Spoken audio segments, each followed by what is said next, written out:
everybody? It's your girl, Nisaa Muhammad here, the program specialist for the YWCA Family Resource Center, and I am back with episode 1, 2, 3, 4, 5 of That's whY2K. Jizzy has the floor, and y'all know it's season 2, and as you know by now, I'm never going to get tired of saying that. With me today, y'all, I have some of the best of the best of the best. If you ever seen Men in Black, of the best of the best of the best. And I want them to go ahead and introduce themselves. Let's go ahead and start with our forever host, the mic drop king.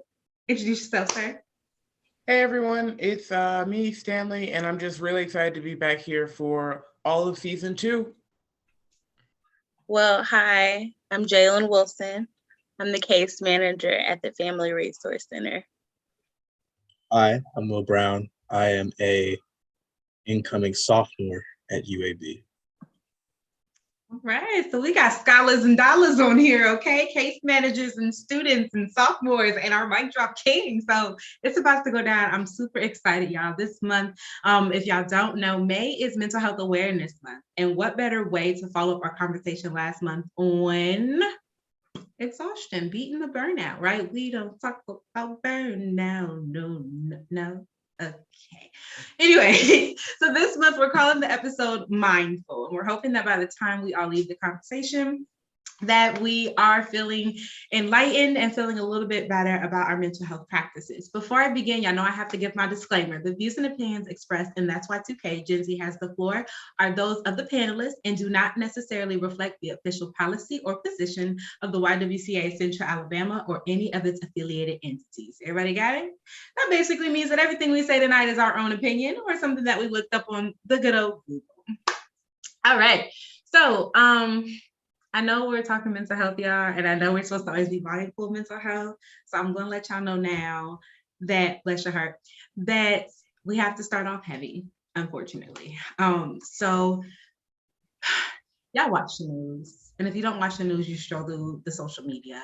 And unfortunately, in New York was a tragic massacre in a convenience store. And so instead of doing our What's Up With That, we're going to be doing a moment of silence. And the moment of silence are for those individuals who lost their lives or were injured in that shooting. That's Roberta Drury, that is Margus Morrison, Andre McNeil, that is Aaron Salter, Geraldine Talley, Celestine Cheney, Hayward Patterson, Catherine Massey, Pearl Young, and Ruth Whitfield, who were all killed, unfortunately, in that incident.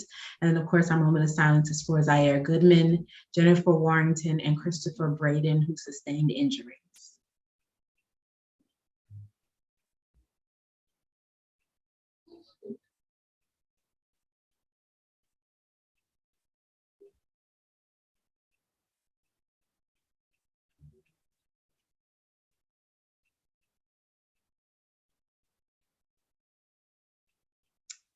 Thank you, guys. Thank you, audience. Thank you all. And of course, our thoughts and prayers are with those families, the individuals affected. It's a horrible thing. It is a truly horrible thing. And there are no words for that.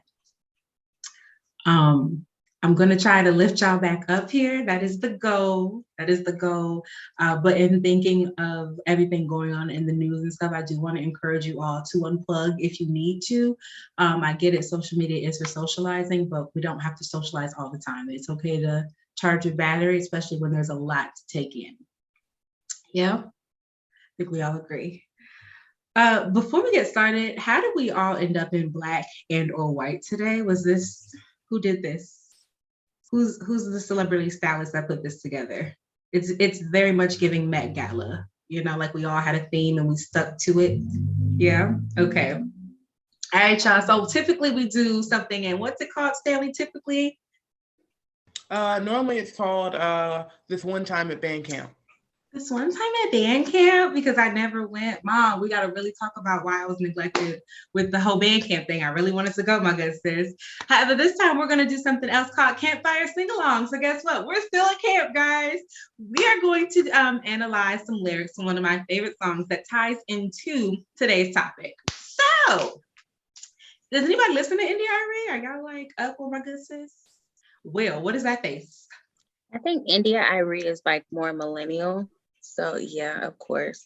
I like India Irie. Okay, so we're here. Will Stanley know? No, India? Do you know who she is? I don't. Are y'all serious? I'm giving y'all homework. I know y'all not in school. Here's your assignment. Y'all are to Google India Irie. I'm not the average girl from your video. My worth is not determined by the price of my clothes. Y'all not about it. Okay, we're gonna come back to that because the more I talk to y'all, the more my feelings are insanely hurt. So India Irie is a beautiful neo-soul songstress. I mean, just straight fire. When I'm talking about like a throat that was blessed by God in the choir, that's India, right?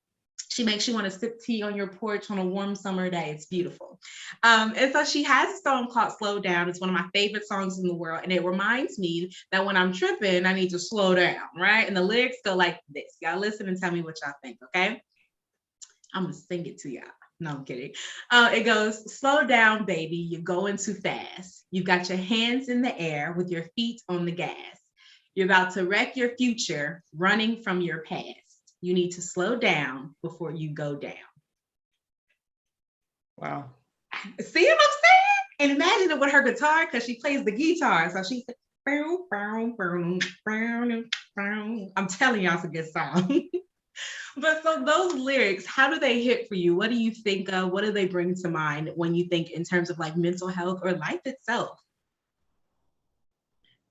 I mean, when I hear those lyrics, it just makes me think about like when you're feeling overwhelmed, but you can't like pinpoint exactly what the problem is. And so sometimes, like this is something I'll do, is I'll try and do more things instead of slowing down and taking stock of what's going on.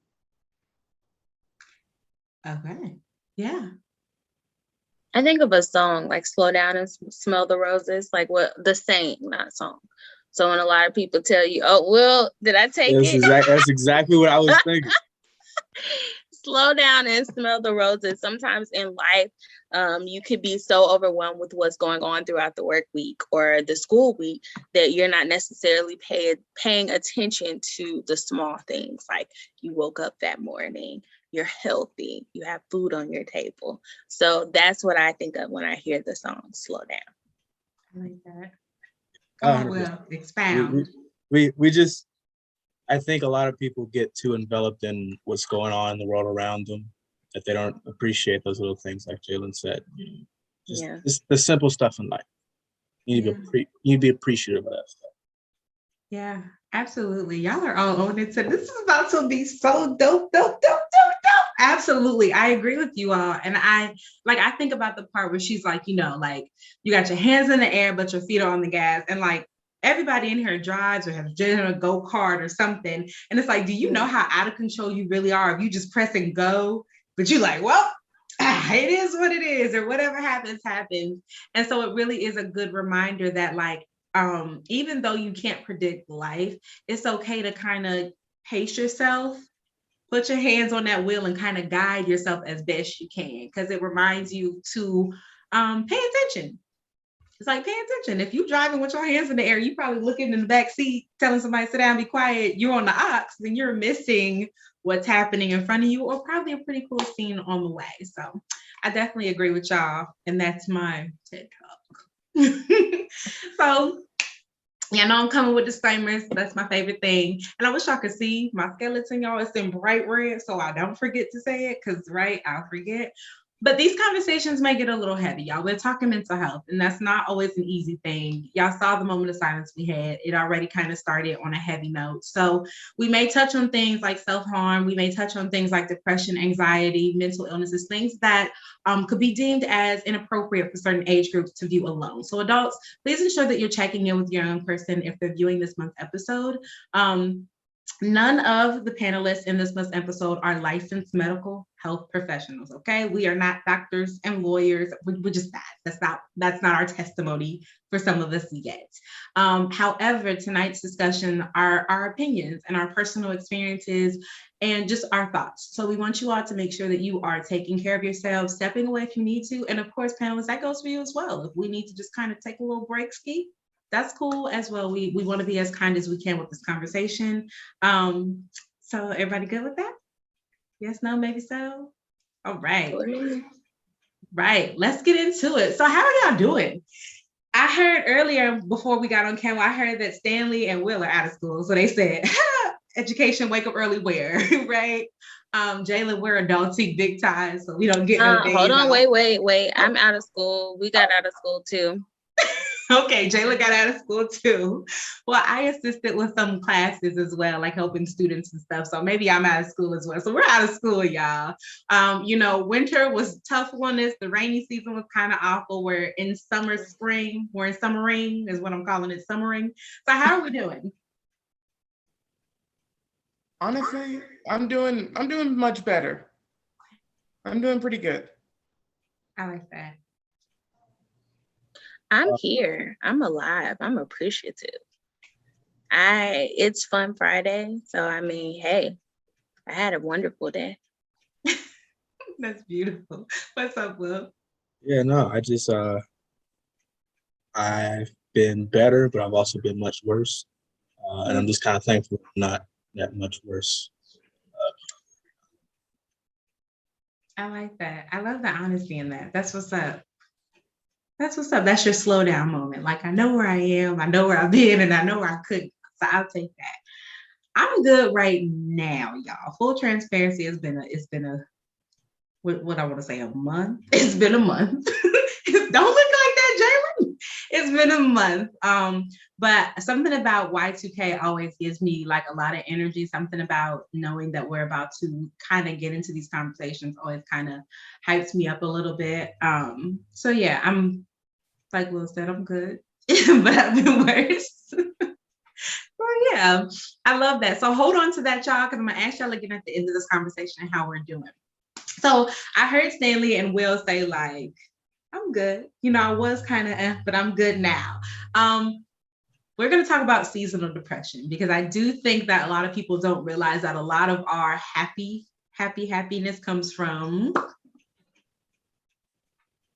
it's like choir. If I go like this, I got to give me an answer. Comes from big yellowy orange thing in the sky. Like the change in seasons. Those are all like roundabout answers. It comes from the sun, guys. They were giving me like you were giving me the roundabout answers. Like, yeah. I think Will's was right. What'd you say, Stanley? I think Will's was totally right. I was to say. Most that definitely. Is not what it's called. That is not in the dictionary like that. The big round yellow thing in the sky. That is not what they put in there. It was descriptive enough. Please don't let big round planes ever fly in the sky because the children will be confused. But yeah, so a lot of people don't know that the vitamin D the sun provides us is something that allows us to feel more like, ooh, it's a good day, right? And that's why in the summertime, we be out here. Because in the summertime, you know what I'm saying? It's time to be active. It's time to have a good time. The weather is nice. It's not raining. It's not snowing. It's not cold. But what people don't talk about, I think, and y'all can correct me if I'm wrong, they don't talk about what happens in the fall, in the winter, and in the spring if it's cold and wet enough outside. And that's something called seasonal depression. Do y'all know what that is? Stanley, I see you thinking. Okay, you've heard of it. What have you heard? So I've heard it's like, I don't know, it's basically like how like the change in seasons like affects like your mental state, but I don't really know much about it. Okay. Well, anything you want to add to it? I see you over there thinking. Oh yeah, I'm just seasonal depression. I'm just kind of making an inference that depression correlated with changing in season. I love that. That's how you use your context clues, people. Okay, yeah. Jalen, I see you over there thinking. What you got for me? Oh, is it fair for me to answer? Yeah, absolutely. Okay. So seasonal depression, I asked because, this is something that I studied in grad school. So seasonal depression is more so along the lines of how your hormones in your body and in your mind change. So when it's like Nisaa said, when it's sunny outside, the vitamin D that you get from the sun increases those endorphins, those happy hormones, as opposed to when you don't have as much sun, you kind of have to do things that boost those endorphins, those happy hormones, to make your body and your mind feel wonderful.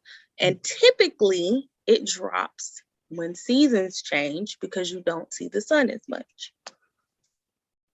Come on, somebody. She just gave us a whole educational moment. Thank you for coming to her Jalen talk. We love it. So yeah, seasonal depression, it's one of those things where if there is no word for it or definition, you just think, oh, it's cold outside, I'm sad about it. But it's more than just it's cold and I'm sad that it's cold. It really is like there's no nutrients getting to those hormones, those endorphins that I need. So you all in the wintertime, did you all experience that? Well, let me ask you this, during quarantine, did you all experience that at all? Where you were just like, look at Will's face. Will, what's up? I didn't even know where I was at. I mean, my sleep cycle was all off. And a lot of my friends kind of experienced it too, but like it was like I was at a point where I was like, if I'm sitting in the bed and I hear those birds chirping one more time, like I'm gonna lose it. Yeah, I mean, just not going outside. That's not kosher. It does play a big effect on me. Yeah, that's kind of someone who likes the rain. So. Yeah, absolutely. Let me ask you this. Oh, go ahead, Stanley.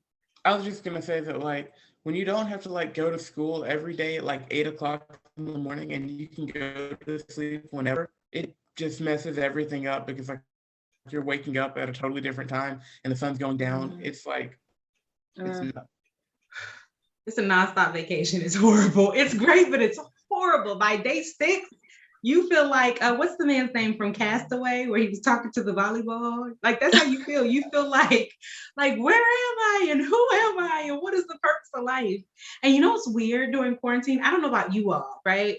It never occurred to me, go outside and go for a walk. That was gonna be my question. That was gonna be my question. Let me ask you this. How many of you guys got up and went outside for a walk? Isn't that weird? Because we were like, oh, we can't go anywhere. So we really took that to be stay in the bed. That's wild. Yeah. Ain't that wild? That is so crazy. Because we all got yards. We all got front doors we could go out. But we took quarantine, meaning I can't leave the bedroom unless I'm going to the kitchen or the bathroom, period. So the funny story with me and my family is about every day around lunchtime, because at the time I had lost my job. So I was in between jobs. And we did our lunch meetings, which would be our lunch walks. So we walked for an hour every day. That's our quarantine really didn't affect me mentally in terms of depression wise, because it was 1 hour of a day. I was actually getting that vitamin D. I'm so upset I never thought of that. Like it really didn't click to me like, you can go outside, right? Like, and we got a basketball court outside, y'all. Shame on me. I would have been outside just about every day. Every day. The kids were outside, but I was in my room and I have blackout curtains, so I shut my curtains in and I was just like, I'm a shut in and no one understands. Yeah, it was a terrible time. Terrible time. No judgment. Okay, so let me ask you a question. For those of you who don't know, I am a millennial. Okay, I rep it all day. I was around when they was doing the chicken head and the wob, you know what I'm saying, and the jerk for real, not the reject, which I call the jerk, which is not. However, this is Gen Z has the floor, and this is why we have Stanley and Will with us, and borderline Jalen as well. Yeah, I said it. Youngin. No, I am Gen Z. Yeah. Oh, okay, yeah, because she's 22. So let me ask you all, what are the misconceptions for Gen Z when it comes to mental health? Like, what do you hear the adults saying, or even other Gen Zers, or even millennials? Well, I'll say. No, you can't start. You're not Gen Z. Real Gen Z. Oh, okay. Yeah, this is for people who have a wristband. Not me. Have a wristband? We're not gonna mess with you for free. No, we don't even know you. Go ahead, Stanley. I guess a misconception would be just because we joke about something doesn't mean it's not a real problem. Yeah, because y'all have dark humor like a mug. We talked about that last month. Y'all's dark humor is off the chain. Most definitely. Yeah. Okay. That's a misconception. All right, what else, Will? I think one that's kind of pushed by older people is that it's kind of like an excuse to be lazy, especially depression in particular. I shamelessly suffer from anxiety, depression, all that good stuff. And so sometimes it's difficult to get out of bed and take a shower, that type of stuff. So I think it's just kind of having that understanding of knowing where your loved ones are and knowing where people are, and just kind of trying to help them guide, out of that little funk, whether that's for a couple of weeks. Okay, thank you for sharing that. We encourage safe spaces here, so thank you for feeling like you could share that. And that's a big one. Like if y'all are notorious sleepers. I will say that I have never met a generation that sleeps more than you all. Like y'all will sleep in class, in the car, on the bus, on the plane, on the train, green eggs and ham, y'all will sleep. Y'all will sleep. And so a lot of the times, like I know I'll hear, in my household or just around, it's like, all you want to do is take a nap. You're so lazy, you're so this, you're so that. But, to check in and know where your levels are, you might find out something different. Yeah. Jalen, what are the misconceptions as a Gen Zer yourself? I love how you just did a little cough. It's the water. That's what I mean. I was definitely gonna say the laziness. Like that's one thing that I have told someone. I'm like, why is this person so lazy? But also what I can say that I think I have a hard time as a millennial trying to understand is like the social anxiety. You guys communicate, you would rather communicate via social media or via text or not necessarily on the phone. Like it's y'all are more of a texting generation, strict, and millennials are too, but we'll pick up the phone or we'll go out and hang out face to face. But when you meet someone on Instagram, it's like y'all are automatically friends, and we're over here like, no, y'all aren't friends, y'all don't know each other. So I think for me, it's the social anxiety with Gen Z. I feel like that's the misunderstanding that we have with them. They're a lot more open, and I think that their social anxiety that they have with people, they're more comfortable behind a phone or behind a computer as opposed to in person with someone. Wow. Gen Z, what do you think? True or false? Yeah, I would agree, especially with the phone thing. Like getting a random call in the middle of the day, that's kind of unnerving, honestly, because I like immediately expect bad news.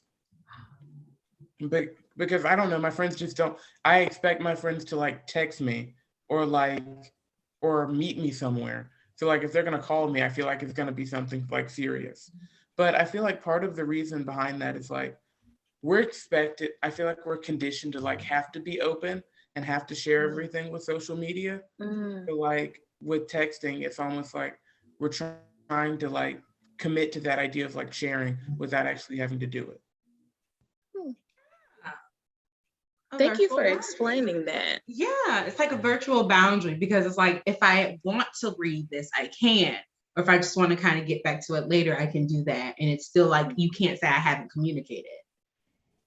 Oh, I'm going to use that. I'm adopting that into my practices very soon. Okay, well, since we're talking social media, because we're going to jump around now. Y'all know I love to jump around. So since we're talking social media, we scroll through the timelines, y'all, and a lot of time we'll see like that check on your strong friends, or it's either that or we see like the I'm not the friend to text all the time, like I'll check in and then I'll disappear, right? Is that what is it, I guess? And is that something to be on the lookout for?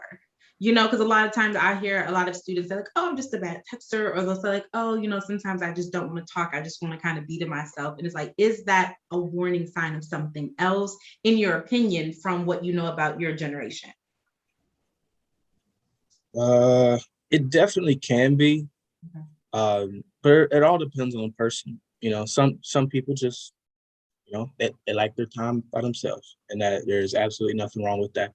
And then you've got those people who are kind of checking in. Those people need checking in on too, because those people are typically the ones that are suffering in silence. They're suffering, and that's much more dangerous than suffering with people. So definitely check in on those people, even if they don't think they need to be checked. That's what I would share. That's good. That's beautiful. Yeah, absolutely. Somebody was just telling me that this morning. But yeah, that is, don't look at me like that. She had to gather me this morning. I am the strong friend, okay? I never looked at you. I looked over there. That's okay. I'm over there. Technically, on my screen, I'm over there. You're over here. But yeah, I am the strong friend, and Jalen had to gather me because I'm sleepy, and Jalen had to gather me because when I'm sleepy, I'm not the nicest. So yeah, I definitely check on your strong friends. So what about oversharing? Like I hear a lot of times, because y'all put a lot of stuff on the internet that I would never. Because when we were coming up, the internet was for applying for jobs. It was for communicating with your friends, but you still didn't put everything. Y'all put everything. The whole life. I mean, there was a girl, she's going viral. She was at the doctor's office on live, and she got some terrible news on the live, and she never turned it off. She just looked at the camera and said, "What do we do now?" So y'all tell me, is it when people post certain things, is that, yeah, Stanley, that was my face when I saw it. That was my face. Never took it down. She just posted it with her whole heart. Yeah. It was good for whoever needed to know, but I was like, Lord have mercy.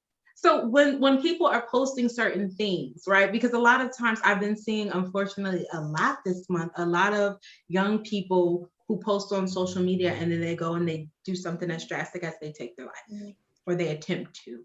And so how do you differentiate, or how have you seen it differentiated, where it's like, oh, this person, because, you know, sometimes people they tend to post the sadder things, or the things that are always seen as a kind of melancholy. So what do you all know, if there are any trigger words we should look out for? Like, how do we assess, like, this is this, and this is this?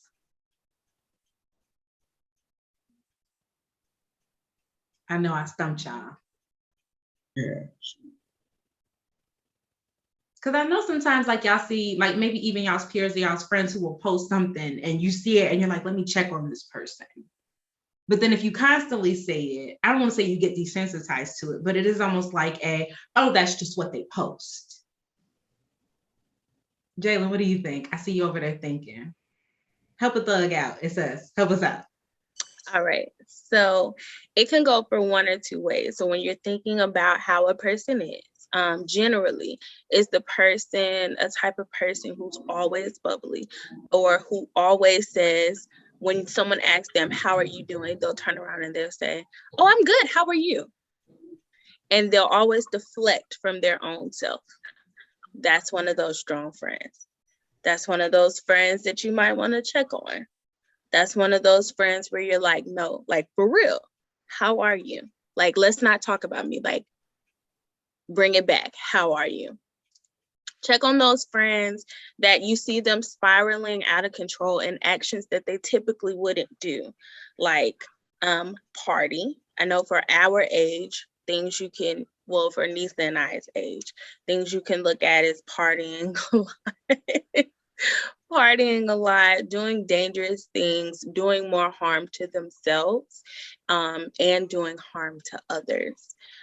But you also just have to know that person. I think that taking that guess, I think it's always good to check on someone, but I think taking that guess and knowing someone, knowing their personality and how they are and things that they enjoy is something that will help you answer that question. Yeah, that's good. I like that. I'm gonna have to go back and watch this and take notes, because it's happening way too frequent, and it's really just like, my God, you know, like, my goodness.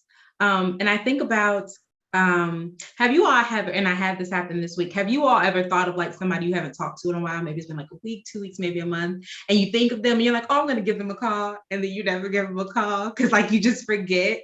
I encourage you all as panelists, audience, anyone viewing, when that person pops into your head, it takes 5 seconds to send a text. And I'm a person where I will text you because I don't want to start a conversation on purpose. I will literally pick this joint up and be like, hey, just thinking of you, send. That's not a conversation starter. That's just the, hey, I'm thinking of you. I want you to know somebody's thinking about you. Let's not have a long conversation, though. Because it's valid, it's effective, in my opinion. It's valid, it's still effective. And then most times, if you do that, people will be like, oh, this person cares. Hey, do you have a second to talk? And then you just go from there. So I encourage that, especially for your generation. I know y'all tend to kind of hold things in and kind of thug it out. If somebody pops into your mind, just tell them, hey, saw this and thought of you. Almost like with a TikTok. When you send your friend a TikTok, saw this and thought of you. It's great. And it really does help. Someone did that to me and I about cried. Like, you thought of me? Wow. Okay. Or it's like the little emoji, like you're sliding into somebody's DMs, like you get some like a heart emoji, like thinking of you, type deal, to where you don't, because you know some people don't even respond. Like I'm not the type of person that I'm gonna respond to an emoji. I don't necessarily like texting. However, if someone slides an emoji to me, I'll be like, oh, they're thinking about me. I'll probably like the message. I'm not gonna send one back, but you get the gist. You get the gist. Not you not gonna send one back. I am screaming. Okay, so we're gonna bounce back. No Big Sean. See what I did there? All right. So we're gonna, I know you, Will and Stanley are like, what is she talking about? Big Sean. Last night took an L, but tonight I bounce back. Detain LAX. No. The education system is failing the youth. Okay. So we are going to bounce back here. So let's go back to misconceptions, right? So misconceptions, we talked about the ones for Gen Z, but what do you think are some misconceptions about mental health in the Black community? Because everyone in this space identifies as a Black person, an African-American. And so what do you think? What are some misconceptions? Whoever wants to go first, but not Jalen.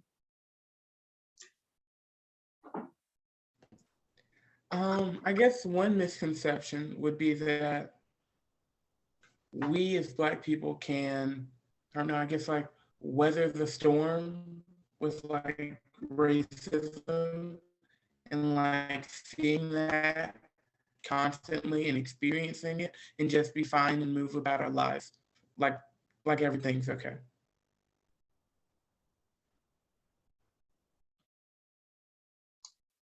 That's the big one right there. Yeah. Okay. We go, that's my pen, because we're gonna come back to that one. Will, what you got?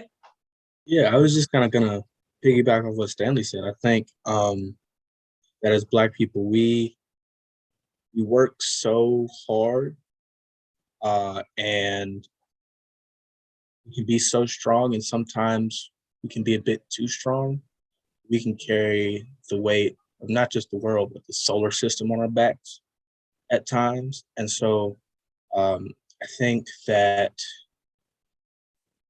it needs to be a bit more normalized in the Black community to take a step back and put yourself first. That's really important.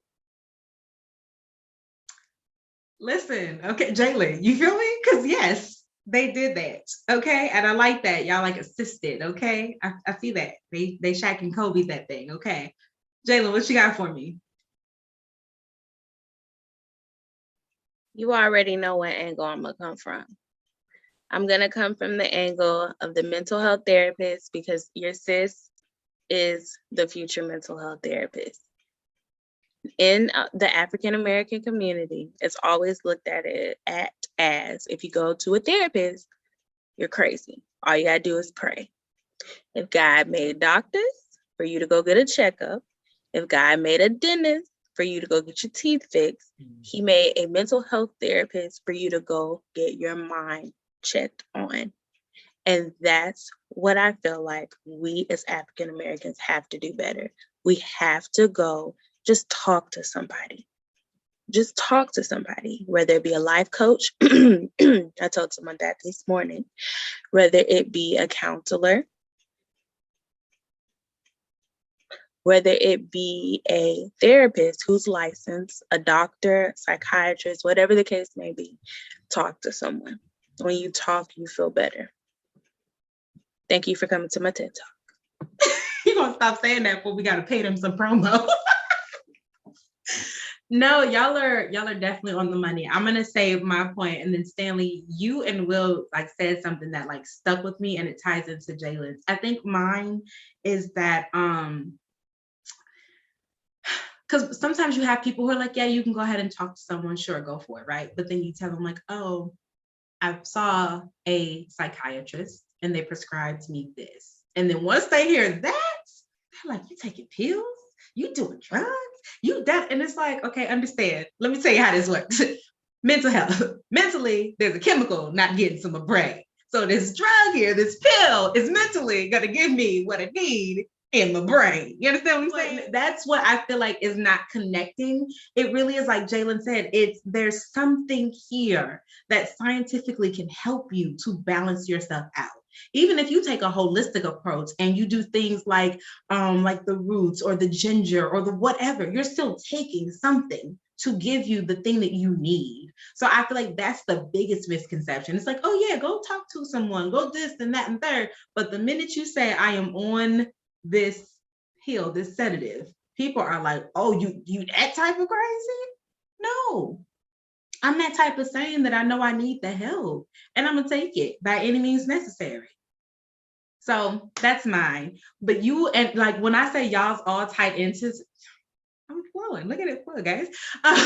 It all tied into each other because the reason I believe that people are so against like taking the pills or getting the help, or, and I'm pointing to where y'all all on my screen, to like taking the pills or getting the help, or even being able to feel like they don't have to shoulder everything, is because we were told we had to shoulder everything, right? So my theory, after slavery happened, when they decided to free the slaves, right? And Black people were like, okay, we're gonna take a break. They was like, well, y'all lazy, y'all need to go get and do and be and say, right? And so for decades and generations, we just felt like we had to keep pressing on. And we just had to keep pressing on. And we just had to keep pressing on. And I feel like it's one of those things that unfortunately go back to slavery times. Like we just, because wasn't no vacations, wasn't no kickbacks, wasn't no chilling, wasn't none of that. And there definitely was no conversation on your mental health. And so it's a huge disservice, in my opinion, when you either don't get to talk about it, or when you finally do talk about it, you take that extra step and you're seen as, I don't want to say less than, but you're seen as though something is wrong with you. That's my answer. I want to start with the gentlemen because I feel like a lot of people do not give y'all enough moments to kind of speak up. What are misconceptions about you all in your mental health that you kind of hear or that you even deal with? If you don't mind sharing that part. Don't be scared. Okay. And this is just kind of like the whole, kind of how like guys are kind of raised. You don't have to be a man, if that makes sense. Like the whole be quiet, toughen up, you'll push through it. You can do it all by yourself. That is a lie. Nobody does anything by themselves. All right. So if you've got a support system, if you can get yourself a support system, do it. All right. You don't have to toughen up. It's fine to show your emotions. It's 100% okay. And it's okay to put yourself first.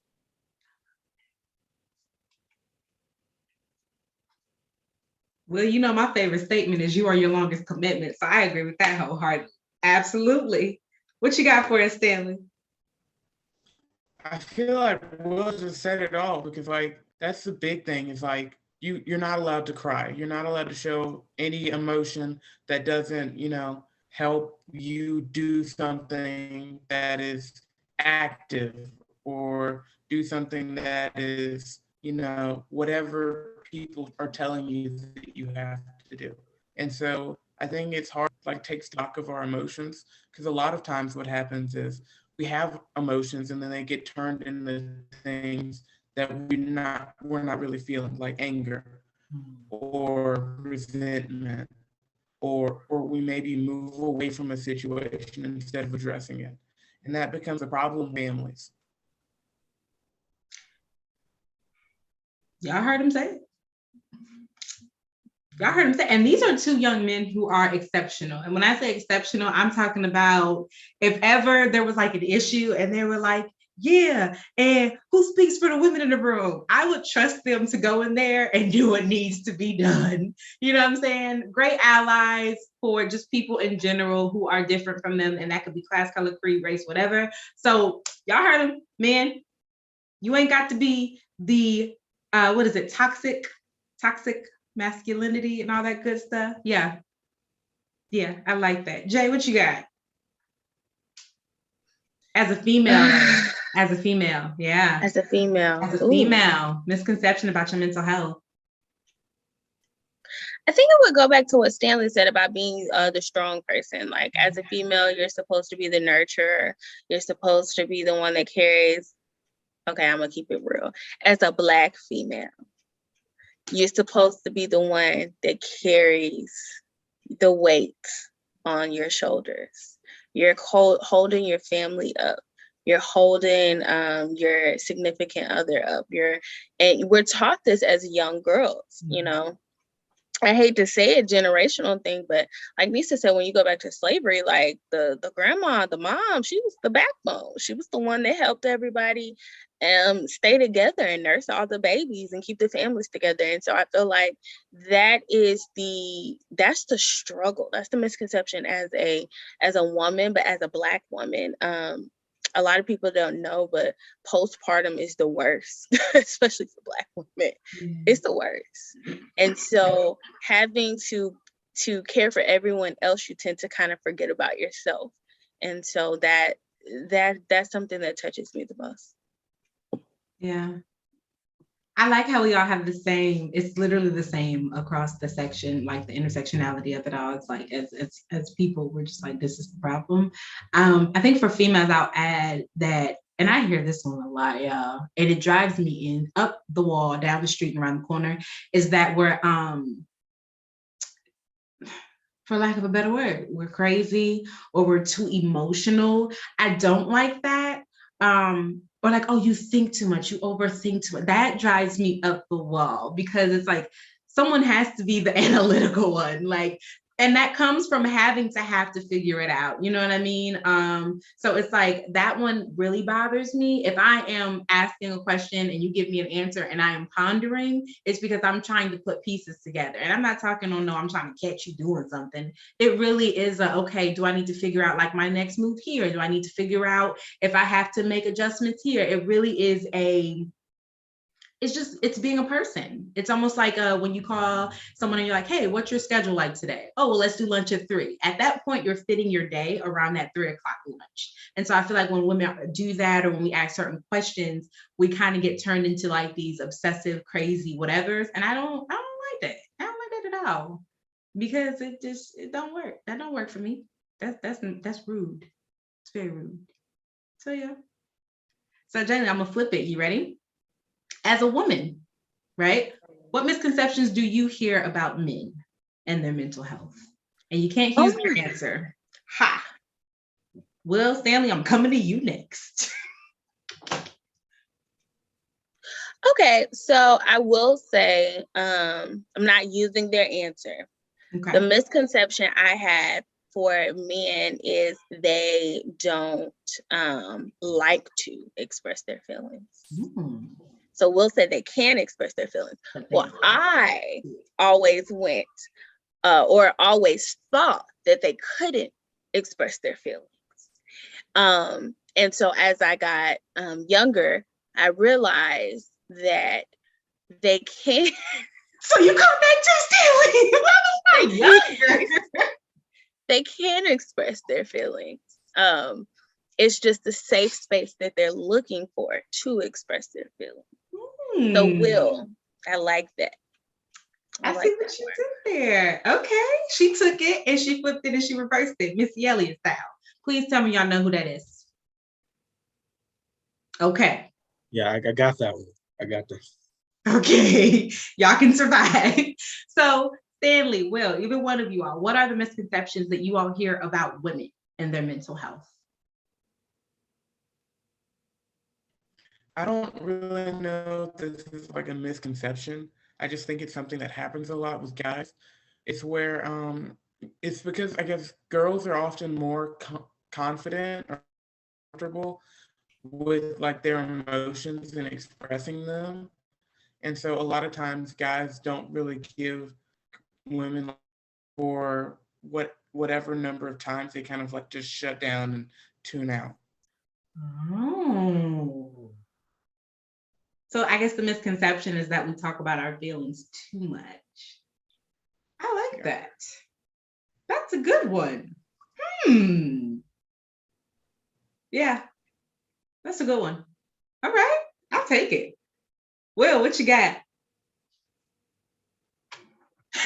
I mean, No I misconceptions. think Stanley kind of hit it right on the nose, to be honest with you. Yeah, that's a good one. I adore that one because like women tend to be told they're more emotionally intelligent, if you will. Yeah, and then we'll tell y'all something. Y'all be like, "Huh, you heard me talking to you. You heard what I said. You understand." Or you hit you back with that K. Did you just K me and I said 3 paragraphs, 4 sentences, and an exclamation point? Okay, that's cute. So mine, let's see, the misconception for men, the biggest misconception. That y'all are not responsible for your mental health, right? And I hear a lot of times, y'all notice I got 40 million brothers, 30,000 cousins and uncles and male family. And a lot of times when the older ones, something will happen with their significant other, or they go off on a parent or whatever, their whole thing is like, I wasn't taught that way. I wasn't taught. You 45 years old. It's time to unlearn some things. Okay. It is time to, so you are in control at this point. You got to do the work. And I feel like that is a big one. That is a huge one because a lot of young men, they go into like the dating scene or whatever, or they try to forge these friendships and they have not learned or they refuse to learn how to deal with their emotions and do something like Stanley said, besides exhibit anger all the time. So that's me. Y'all are in control of your emotions. I don't want to hear none of that. Well, I wasn't taught how to write coming out the womb, but I know how to do it. I learned to read. You know what I'm saying? You learn to tie your shoe, learn how to handle your emotions. And that's across the board. That's male, female, cat, dog, hamster. Okay? Learn to control your emotions. If babies can be potty trained, grown people can learn how to handle their emotions. All right, y'all. So I've been seeing a lot on the socials. Y'all know I'll be scrolling. I've been seeing a lot on the socials about possibly having mental health professionals in the classrooms or in schools, so like elementaries, middle schools, and stuff like that. What do y'all think about that? Do y'all think that is helpful? Do y'all think that that'll be, I don't know, a lot more, I won't call it messy, but like, do you think it'll be too much or do you think it'll kind of help?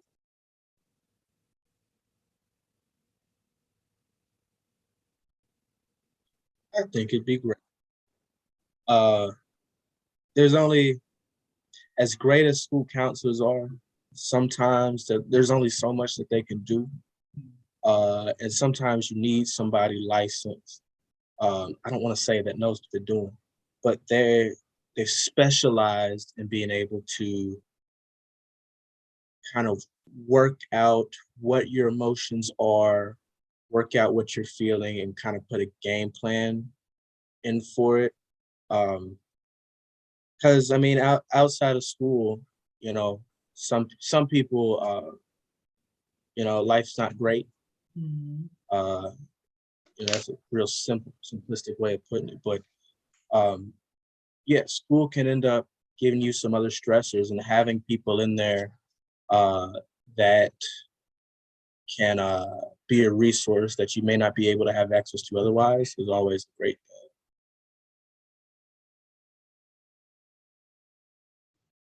Yeah, Will really said it because like it really comes down to like options. And so like it's basically choosing between having something and having nothing. And I think just having a mental health professional, even just for like one day, can really change a lot of people's lives, especially when people are coming out of, situations where they don't have access to any form of a support system outside of school, like Will was talking about. Yeah, y'all are on the money with it. Go ahead, Jalen. I was just gonna say I agree. I really think that it's more along the lines, well, the professional side of it, it's more along the lines of liability. You want someone that's more licensed as opposed to in that profession, as opposed to someone who's not, just simply based off of anything were to ever kind of transpire, you have that protection. But when it comes to the students wise, sometimes you want that person that's going to look at more than just how that person is at school. Like Will and Stanley said, it's life outside of school that you're more so focused on as a student. And so having that professional that's gonna give you the tools to work on it while you're at school and give you the tools to work on it while you're at home is, I think, is a 1000% plus. Yeah. Personally.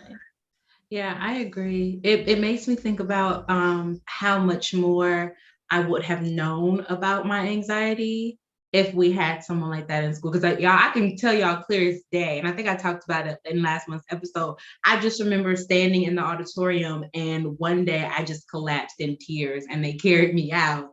And I just thought, like, oh, I'm just freaking out over nothing. I really couldn't pinpoint. But how much more I would have known about what was wrong or what needed assistance if we had that. Or I even think about the students, unfortunately, who lose classmates. And then they bring in like the grief counselors at that time. But how much better would it be if they had it year round? If when little Timmy is feeling upset about X, Y, and Z, then Timmy can talk about it. Or if little Kyle is hitting little Amy, then we could talk about, okay, Kyle, where's this anger coming from? Or Amy, why are you, aggressing upon whatever? So I agree with you all. I think it would be great. And hopefully that's something that can happen. Because that would just be dope. That would just be so dope. I also want to add, it would be helpful for the teachers as well, because I feel like just focusing one thing on the students, and I'm not saying that that's not enough, because that's more than enough. However, what about those teachers that are there and those teachers that are going through something? I look at COVID and we always hear from the student standpoints, but I get the best of both worlds. I have a lot of family members that are teachers, and they're like, COVID, it really stressed me out. And then having to go back into the classroom and watch after I'm responsible for all these kids, but then I'm also responsible for myself and my family when I go home. It can take a lot. So I think putting a mental health therapist in the school, not just for the students, but for the teachers, would make school a better place. And it would take it back to what school is actually meant for. And I think really another aspect of that is teachers are already functioning as counselors for a lot of students. And for students that don't have that relationship with their teachers, or for students that don't have that relationship with their counselors, it would be really good for them to have someone outside of that tight school network to really talk to. And it also takes a burden off of the teachers who don't have to, stress out about their students' well-being and their students' mental well-being, and can focus on teaching and have someone else there for that task. Yeah. If y'all listening, whoever making all the laws and the choices, put the counselors in there. This panel welcomes that. We think it's a great idea. I'll send my niece to a school. I won't have no children, but I'll send my niece to a school all day, every day. So yeah, that's a really good, I love that. So let me ask you all, students. Jalen, we're gonna make you a student today too, since you're 22. Yeah, getting younger. How do you all handle taking care of your mental health? Because y'all dealt with something so unique when COVID hit. I thank the Lord above that I was not in high school when COVID happened. I'd be a dropout. As God is my witness, I'd be the one. I would be an influencer or something, because it just wasn't gonna happen for me at all. And I was homeschooled. So if I'm saying that, that says a lot. So how did you all take care of your mental health as students? And that could be now, that could be then, that just how? I was just this idea of like putting myself first. Yeah. Like my mental health is more important than any grade I can get or any work that I do, was something that I really had to figure out over the pandemic, because I was putting all this time and effort into these projects that were becoming time consuming. And it was like I had more time, but I also had less of it for me. And then the work was also getting more challenging. And so I just had to realize that sometimes it's okay to just go to sleep and get to it in the morning, or just get to it at school, or just talk to your teacher. Yeah. Like we had to grow a lot because of that. I love that. Like, what is that thingy? Y'all know the thingy. Sally, you know, like I see in your face that you know what I'm talking about. You said put yourself first. I know you know what I'm talking about. It's the thingy on TikTok. I gotta put you first. Yes, gotta put me first, Lucius. Yeah, like, yes. Yeah, I love that. And you even brought that up last month, Stanley, when you were like, look, it's okay to sometimes just say this assignment will not see me today. And I agree with that, especially when it comes to your mental health. Yeah, absolutely. Will, what you got for us? COVID was that was rough, and it changed a lot of stuff in my household and the way that my family and I kind of perceive things. So like in my household, it was always A's, B's. You can understand the occasional C. You know, that's what you need to do. You know, work your butt off in school. So January 1st, January 1st, 2020, I was admitted to the mental health hospital, UAB. And so, of course, right after that, you've got COVID, you know? So not being able to, because it's the Wild West at this point. So not having access to my psychiatrist, not having access to my therapist. And so my folks kind of realized that mental health was a lot more important than school and grades. It's still very important to get your education. But you know, it's like, okay, our son is mentally, he's doing well. You know, he's in a much better place. As long as he's trying his best, you know, there's nothing to be ashamed of. So that's kind of how COVID kind of affected all that. And so it just kind of changed my own expectations. Because I always want to put everybody else first. And sometimes I'm not ashamed to say it, I will put myself at the very back of the line. And so I'm kind of learning how to put myself first. But yeah, I mean, like I always try to tell people, as long as you're learning and trying to improve, there's nothing to be ashamed. Okay. And again, thank you for the transparency. And sir, so you're the strong friend. We're making note of these things. I just want you to know that. Okay, y'all. Will is the strong friend. So check on your strong friend. If you see Will on here and this is your homie, check on your strong friend. Yeah. Okay. All right. Miss Jalen. You know, I'm gonna come from the mental therapist side. Give it up. Give it up to the people. First, Will, I like to say thank you.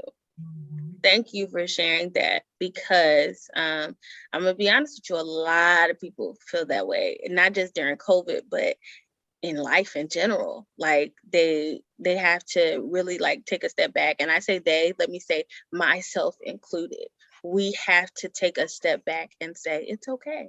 I got to put me first. One of the ways that helps me de-stress. So I have suffered with high functioning anxiety. However, with mine, it kind of got worse once I left the nest and went off to college. And so there were a lot of different things that my family is very supportive, and we tried to say, okay, how can we get her mind to slow back down, to at least focus? Because, you know, when one of the main signs of anxiety is focusing problems too, like you have a hard time focusing. And so coloring was a thing that helped me. Coloring was able to get my mind off of stuff. And it's funny because I gave Nisaa a coloring sheet today, and I was trying to lift her up, but in the process, she doesn't know it was actually helping me, because I had too much stuff on my mind this morning and I needed to decompress for a second. And so that is a way that helps me whenever I'm in a high stress moment. Coloring, yoga. I love music therapy. Nisaa loves music. Nisaa talks about music all the time. Music therapy. Sometimes just choosing you, and that choosing you might be, okay, I'm not doing anything today. I'm watching movies all day. And so you choose your mental health Saturday where you're doing your self-care. I'm a stickler for self-care. I need to do better with self-care, but I'm a stickler for self-care. Cooking helps me. Different things that just bring that happy, that glow. I don't know if my friend was telling me, it was like, ooh, you got glow, that glow to you. It brings that glow where you're just happy and that you can tell that those endorphins are up. Yeah. I love those. These are some good ones. I'm trying to think, how do I take care of my mental health? Y'all, this is so bad, but I don't care. I scream. I literally, Jalen came in my office earlier, was like, are you okay? You just scream. I will scream anytime I need to. I will go in my car and scream. If I'm in the house and it's like, come on out, I'm gonna scream. There's something about it that just makes me feel like, you know what? We're better. We are so much better right now. Like, we can press on until we really have time to address these issues. And so I do, whenever I'm like in the midst of something, because you know, when things are due, if you're like me, if you can't check it off, it's like, no, I got to get this done. So some things in adult life, you just got to get done, push through. And so a good scream, a good, healthy, a good scream will get me where I need to be. So if y'all are ever around Railroad Park and y'all just hear a random scream, it is I, and it is okay. I'm good. I'm good.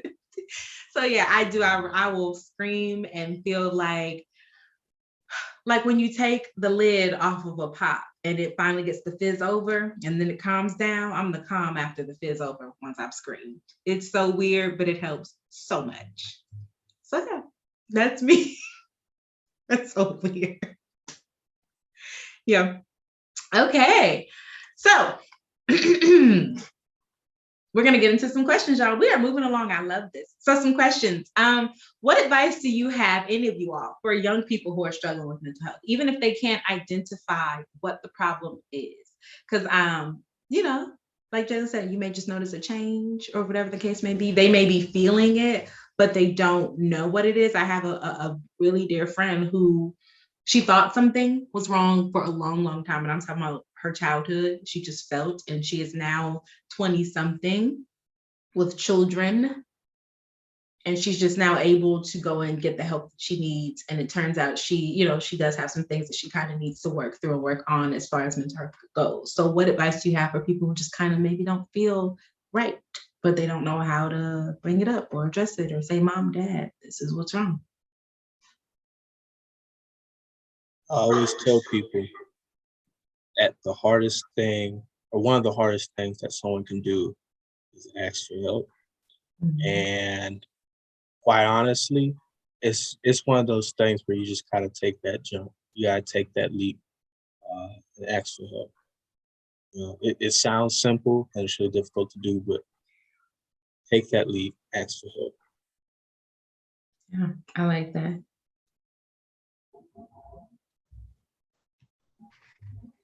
I would just say, trust yourself. If you feel like something is wrong, don't second guess yourself and talk yourself out of it. Talk to someone See if there's actually something wrong. Don't just like bury it.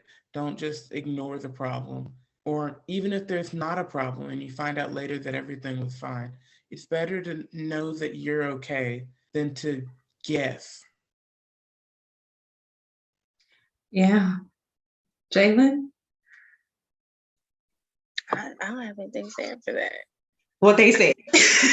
I mean, ditto. Like, nobody knows you better than yourself. Yeah. So, like Stanley said, like Will said, take that leap and just do it. Like Nike, just do it. We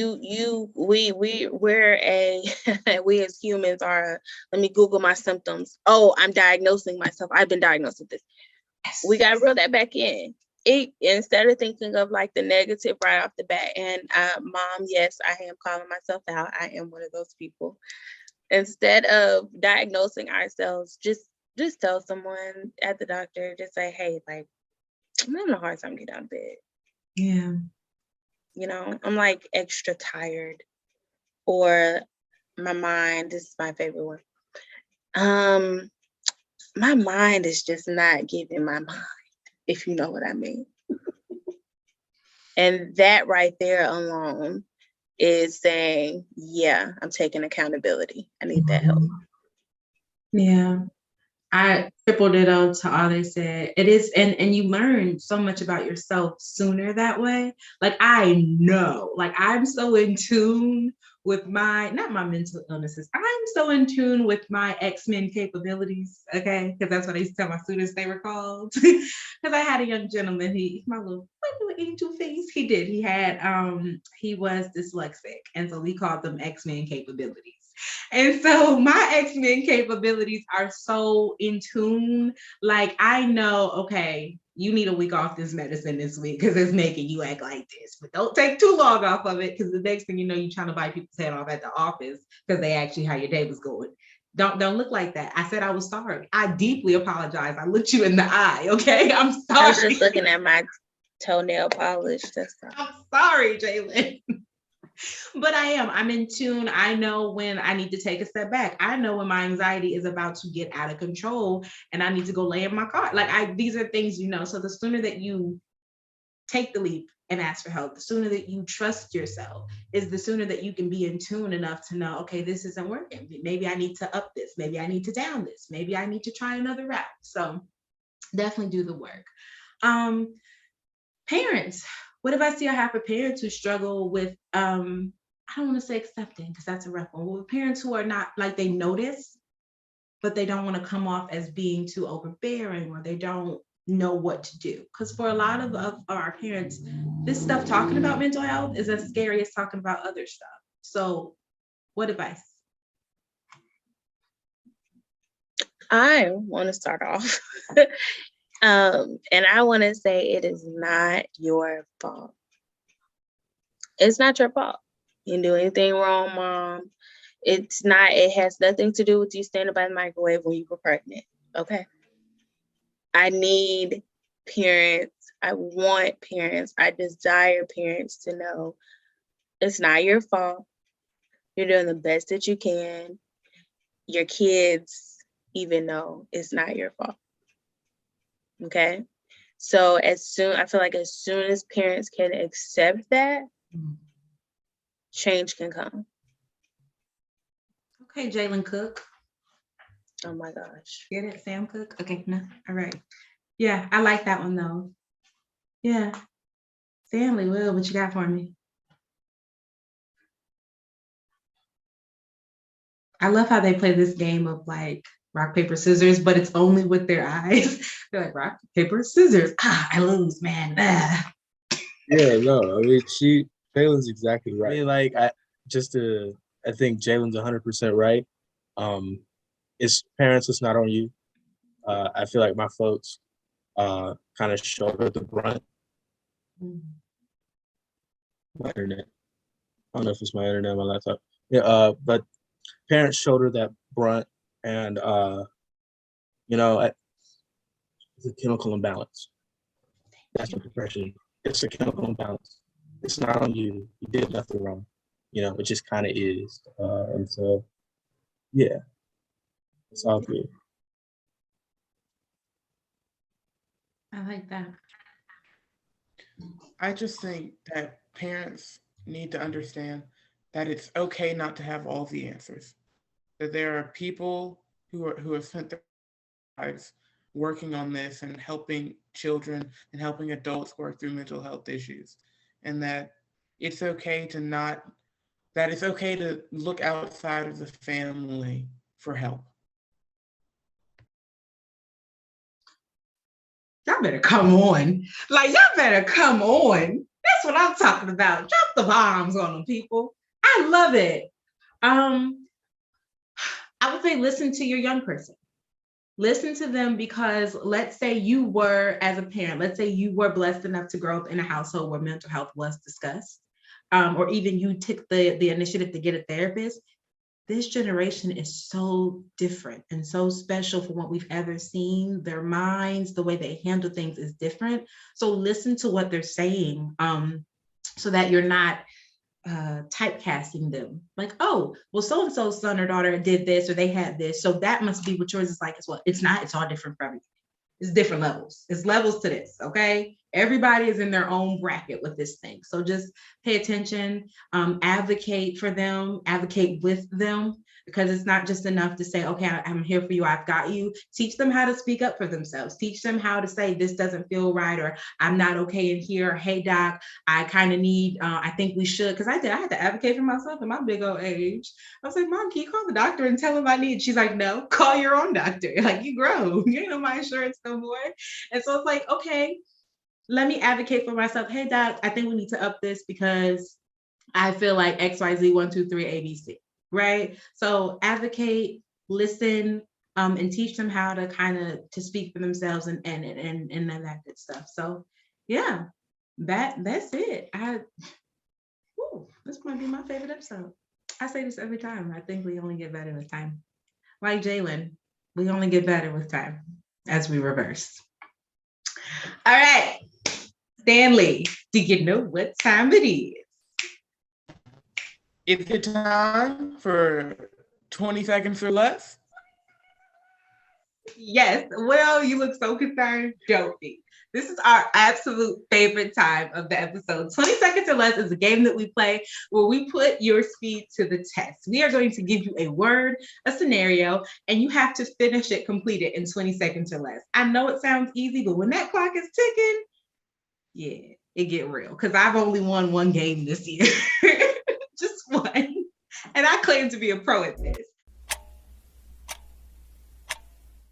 So this time for 20 seconds or less, y'all, we are going to be naming one movie and one song that boosts our mood when we are not feeling well. Here's the kicker. You ready? You ready? Mm-hmm. The movie and or the song cannot be by the same person, because you know there are actors and singers in movies. Okay? And the song and the movie cannot have the same word in the title. So if your song is Love by Music Soul Child, you can't say Love and Basketball because love is in both of those things. Make sense? Yeah. Who wants to go first? Stop thinking. Stop that. You stop that. Who's going first? Get my timer on here. Where's my clock? I'll go first. Oh, I was about to say, I think Stanley's going first. He has his mic unmuted. yeah, he's the pro at this. Okay, ready, Stanley? I'm ready. Hold on, let me. That's 30 minutes. That's big cheating. All right, Stanley. In 20 seconds. Will's cheating. Will's cheating. He's writing his down. He's writing his down. Are you Googling, William? All right, 20 seconds or less, Stanley. What I need you to do is give me one movie and one song that boosts your mood when you're not feeling your best in 3, 2, 1. Okay, so movies much easier. I would definitely go with Black Panther just because that movie is like it's such a great vibe, just like the whole way through. But song. You know what? I'm gonna go by this new Camila Cabello song that I heard. Bam Bam. I heard it on the radio yesterday. Yeah, you made it just in the nick of time. All right. Chadwick Boseman and Bam Bam. And can we say rest in peace to the true Black Panther, the Black Panther, forever and for always. Okay. That was a moment. That was a moment. So yeah. Okay, Stanley. Who's next? Go, go, go, go. Well, that's funny you point up there because that's Stanley. He's already went. Nobody down there. That's Will. All right. William. Yeah, I know you're stressed, friend. In 20 seconds or less. One movie, one song that make you feel better when you're sad, but you cannot use a song or movie with the same word in it. 3, 2, 1. B movie is great. I can do the entire script. Okay. Song. I Am by whY2K. Yeah. Okay.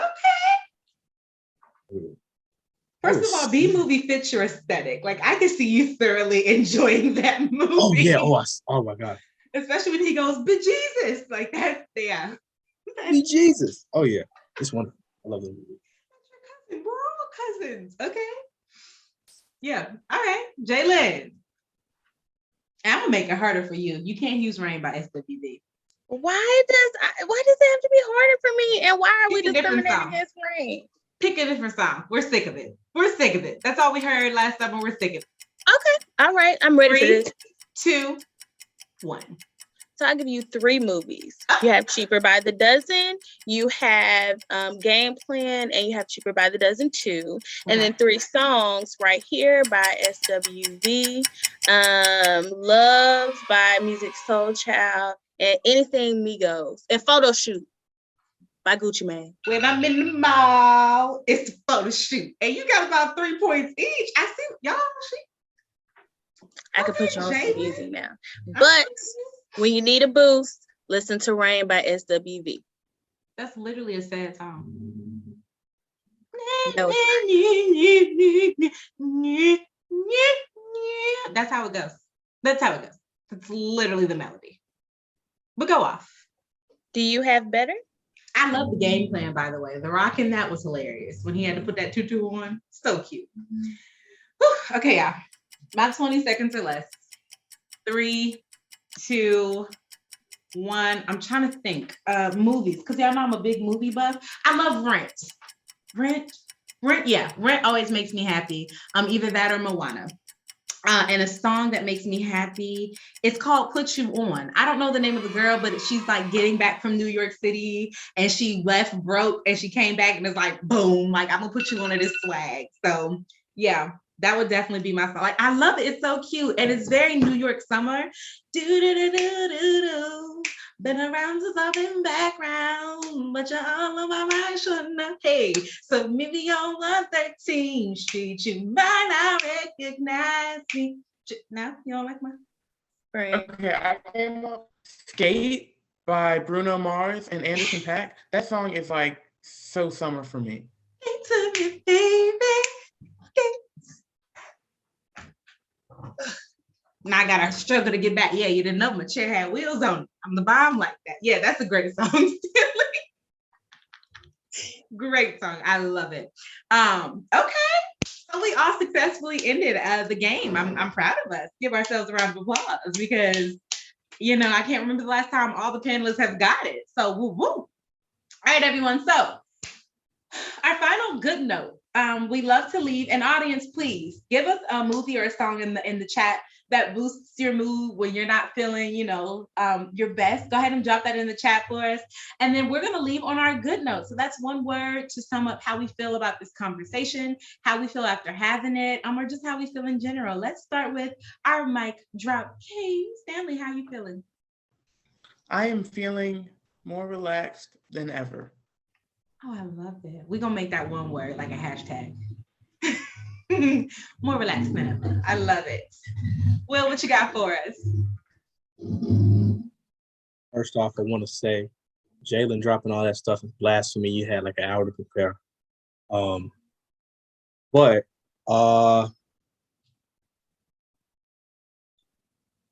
cleansed. I got stuff off my chest. I like being able to speak my mind. We're so glad you were able to do it here. We're gonna have you back. I think an episode with you and Josh and Stanley would be literally the funniest thing ever. I just feel like that would be a whole lot of humor for me. So we're gonna have to figure out a way to get y'all back on the mics. I like that though, cleanse. That's a good one. Jalen, Miss 22, Forever 22. What you got? I should have thrown in Taylor Swift, 22 as my song. I would say understood. I feel like being able to see people and hear other people's point of view, and then you feel the same characteristics. So understood. It makes you feel like you're not alone. Yeah, I like that. Yeah, I'm gonna say peaceful. It's been, like I said, it's been a month. And so even coming to have the conversation in full transparency, I was just like, okay, it's like, okay, we got to do this. Like one of those, you got to do it, you got to did it, like, but having it, even like the energy before we started, it was like, okay, all right.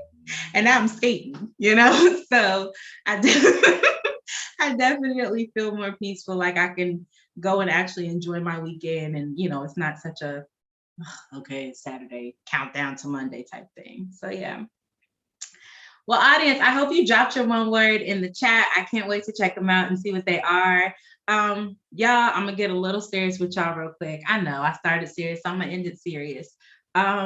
There's always someone who is willing to have a conversation with you. There's always gonna be someone who is willing to check in on you and make sure you're good. And if you don't know where that person is yet, if you have no idea how to find them yet, or if you're not sure if you want to tap into someone who's close to you for whatever reason, you can always contact 1-800-273-8255. Again, that's 1-800-273-8255. That is the National Suicide Prevention Line. Y'all, sometimes you just need someone to talk to. Sometimes you just need somebody who maybe doesn't understand you or doesn't know you, someone who can be completely objective. Call. If you know there is a cousin, an aunt, an uncle, a fish, whomever, someone that will listen to you and you just say, hey, do you have a second? Call. You're too essential. You are too essential to the world. There is somebody in your life who, if you left today, that would be devastated. Call. I want to thank, of course, our forever host, Stanley. We love having these conversations with you. I can't wait till you see what we're doing next month. Y'all know it's Juneteenth, so we're going to represent how we do. Well, thank you for jumping on this. When I knew we were having the conversation, there was no one else I wanted on this platform. I was like, give me Will, give me Jalen. And Jalen, thank you for jumping in as well. I know this is right up your alley. I feel like we really dropped some gems tonight. It was fun, but it was important and it was impactful. So thank you. Of course, thank you so much to our amazing supervisor, Ms. Latasha J. Humphrey, who just kind of gives us the ball, lets us run with it as long as we, not getting out of pocket. To the YWCA of Central Alabama. Thank you so much for allowing us the platform to do this, the entire IT team, making sure we know how things connect and disconnect and all that. Audience, thank y'all for tuning in because, y'all weren't watching, we wouldn't be talking. I mean, we would be, but we wouldn't be talking like this. So yeah, give yourselves a round of applause. Y'all, the weekend is approaching. Memorial Day is about to be a super long weekend when you all will see this episode. So I just encourage you all to take care of yourselves this weekend, get a little sun, do something that you love to do, make sure you're getting rest. Hug a friend. Did y'all know that hugs give y'all's brain the good stuff you need as well? Hug a friend with consent. So yeah, like make sure you ask first, can I hug you? Don't just run up hugging people. That's a quick way to get a 2-piece and a biscuit. So, and I'm not talking Popeyes. So what's up, Jalen? I was gonna ask, could I hug you? Jalen, you don't give hugs. So I got a hug on hold for you, okay? It is on hold. You absolutely can get this hug. So again, thank you all so much for tuning into episode 1, 2, 3, 4, 5 of That's What, that looked like 9, but it was 5. That's whY2K Juicy Has the Floor season 2. We'll see you next month. Until then, peace.